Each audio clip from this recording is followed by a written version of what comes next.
Senator Deb Fischer, welcome to the Reagan Library. Thank you so much for being here. We really appreciate it. Oh, thank you. It is always, first of all, just such an honor to be here and to be able to have great conversations with people who believe in peace through strength, who believe in the importance of a strong America, an America that leads. And so I always enjoy coming. Thank you.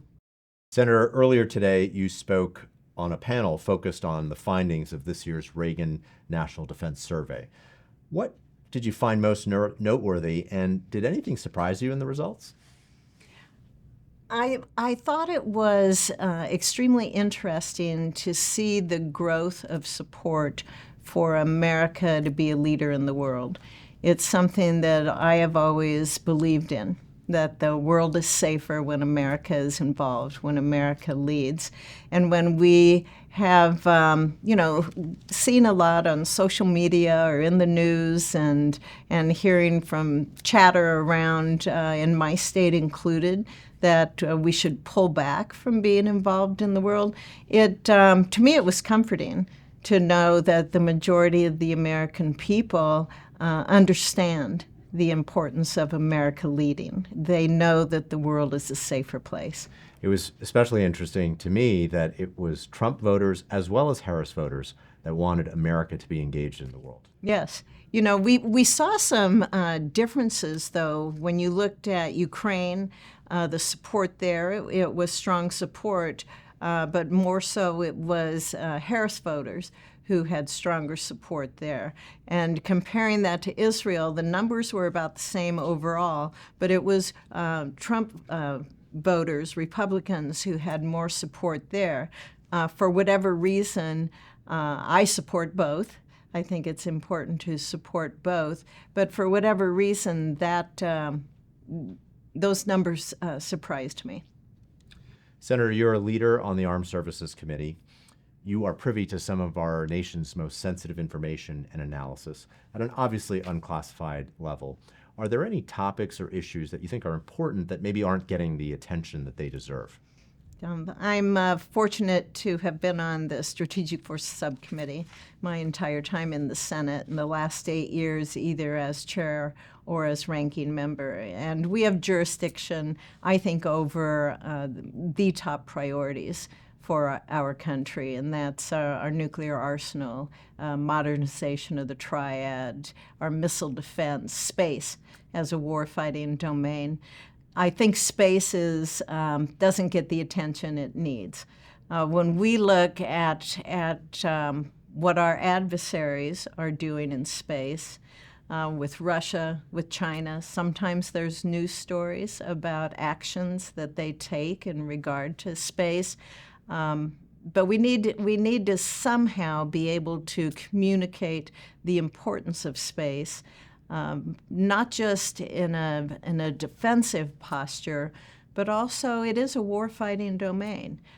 Just think if satellites are taken out, for example, that control the GPS, what that does to every single individual, not just in our country, but around the world.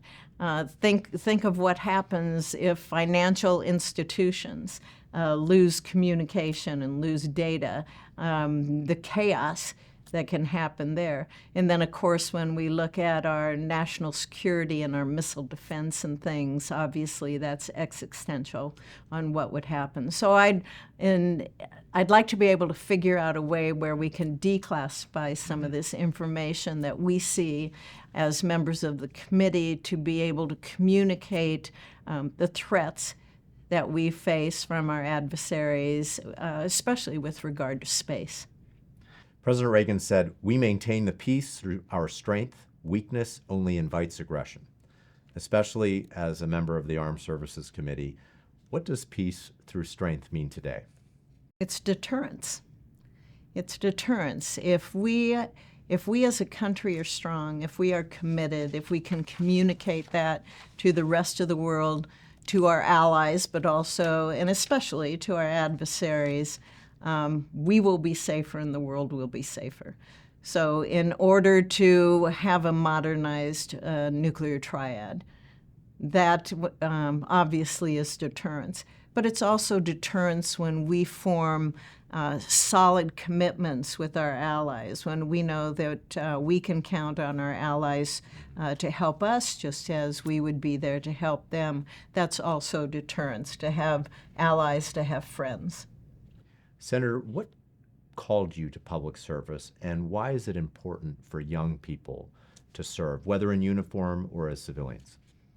You know, my parents volunteered in our community, in our church, with PTA at elementary schools for Cub Scouts, and they were great examples. People can serve in their churches. They can serve in their local communities.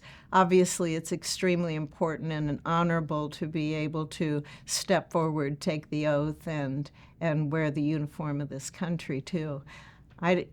To be able to continue to honor service, to talk about it, to thank people at whatever level that they serve at, I think that by example, hopefully will encourage more people to step forward and answer that call.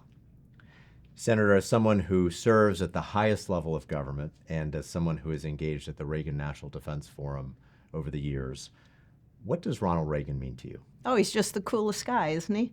You know, he was a great president. He inspired people. He made us feel good about our country. And that, when I hear Ronald Reagan, that's what I think of. He loved this country. Wonderful. Well, thank you so much for joining us. We really appreciate it, and we wish you well. Thank you.